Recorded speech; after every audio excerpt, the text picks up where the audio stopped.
You've probably seen the Progressive commercials over the year with characters like Flo and Dr. Rick. But what's actually behind Progressive as a business, and how have they been able to so successfully make money for stockholders? Today, we're going to find out. Let's get into it.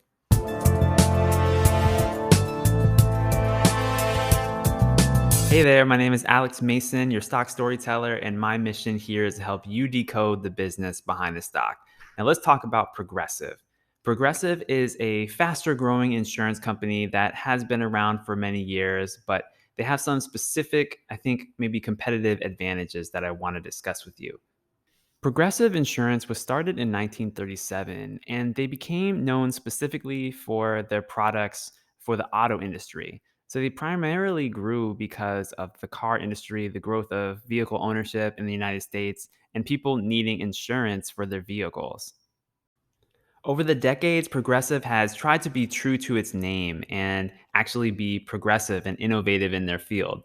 They were the first insurance company to launch a website and the first insurance company to successfully sell insurance through their websites online. Now, in the 1990s, Progressive started working on new technology because they wanted better data with which to be able to price their rates and basically make more predictable profit and growing profit over time. So they started tinkering around and eventually came up with a technology called Snapshot. It was finally released in 2011. And effectively, what it is it's an app on your phone that tracks how well you drive. And the benefit for the insurance company, of course, is they get your data on your actual driving performance. And the benefit for the consumer, you and me, is that we could get a lower rate based on using this app. So you can see that they're always trying to stay a step ahead and innovate in their business. But let's look at the actual financial results to understand things a little bit deeper. I have the 2021 financial highlights in front of me from the latest Progressive annual report, and we can look at some key numbers here. First of all, we see the net premiums written. This is how much business they're getting. So, this is really the revenue of the business.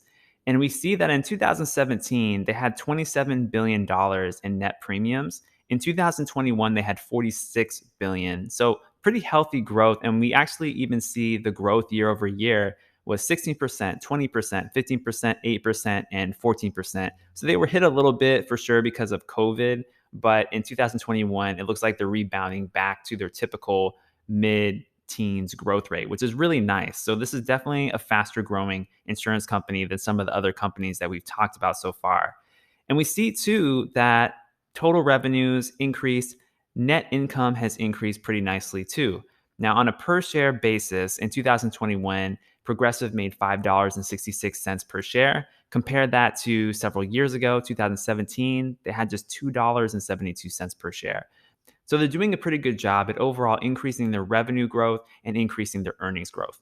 Progressive has three main business segments, so let's dig into the financial results for each of those. Scrolling down a little bit further in last year's annual report, we can see that there are three main segments of this business. There's the personal lines segment. So those are things like your typical car insurance, so insuring cars.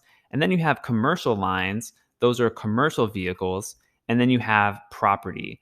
And if we look at the number of policies in force, they have over 22 million policies in force for a personal segment, just 971,000 policies in force for commercial, and about 2.7 million in force for property. So you can see the relative distribution here is the main business is really coming from the personal lines. And historically, that's where the company has been strong. But they also have these commercial and property segments also. Now, as I'm looking at this, I'm like, ooh, what do we have here? Down here, we can see that there's some numbers working out for market share. And in 2017, Progressive had just 10% market share. And then the next year it was 11%, the next year 12%, the next year 13.5%. And they don't have results for 2021, but I suspect it's somewhere in the 14 to 15% range. So that gets me as an investor excited. I'm like, oh, Progressive is actually growing their overall business, but they're also doing so by taking market share from their competitors. So that to me is indicative of a competitive advantage. There are also other signs that this company has competitive advantages that are propelling it to success. In the letter to shareholders, the CEO talks about the number of customers that have more than one product with Progressive. And right now, that number stands at 21%. They call them Robinsons. And interestingly, this segment grew 13%. So the amount of their customers that have bundle products grew 13% last year. This business is definitely not without its risks. And as someone thinking about investing in the insurance business, we need to think about the risks to the insurance business. And one of these things that's discussed is natural disasters. So, in the end of last summer, there was a hurricane in Louisiana called Hurricane Ida.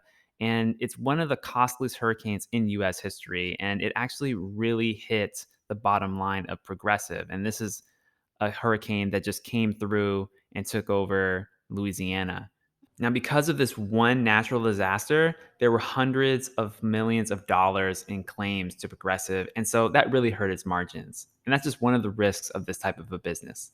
Overall, though, from an operational perspective, Progressive did okay. I mean, they actually made money. They've got more policies in force. They have more premiums. One note I want to share with you is this number called the combined ratio. And in the insurance industry, this is really important because it basically tells you how profitable each line of business is. And the combined ratio is effectively the losses incurred divided by the premiums received. So you can think of it as kind of like the inverse of a margin or something like that. So in this case, in 2021, the personal lines business of Progressive was 95.4%. That means that for every $100 in premiums that this line of business brought in, $95 of that had to go to expenses and losses associated with it. So basically, the lower the better. With that knowledge in mind, though, let's keep going and look at the property side of the business. Their combined ratio was over 100% last year, so they really got hit and they were unprofitable. So that's a part of the business that they're going to need to turn around. Another part of this business that I find interesting and actually kind of peculiar is its dividend policy. This is a graph of Progressive's dividend policy and payouts over the years. And we can see it's kind of all over the place. It goes up, it goes down, and then the last few years it's been going up a lot. And the reason this is because Progressive pays out a steady dividend every quarter, but then once in a blue moon, at least in the last few years, they have actually issued a special dividend which is based on the company's results. Now, this could be interesting for you and I as prospective shareholders because the dividend yield right now doesn't look that appealing compared to the stock price. But if Progressive issues a hefty special dividend in the future, you could get a lot more income than you're bargaining for. Now, looking at the stock price right now, it's just gone up and up and up over the last several years. Amazing performance.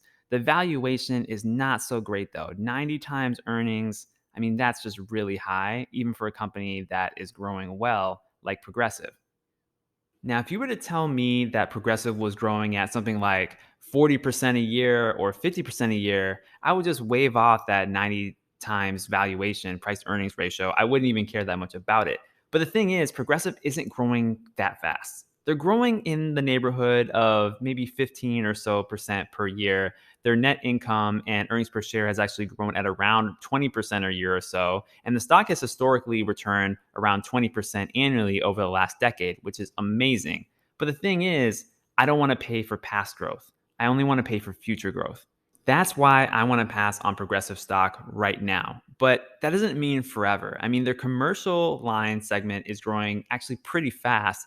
And if they continue to grow in market share, if the stock comes down significantly in valuation, it would certainly look more attractive to me. It looks like a higher quality business.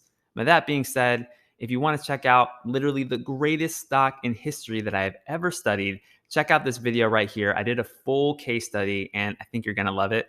I'll see you over there.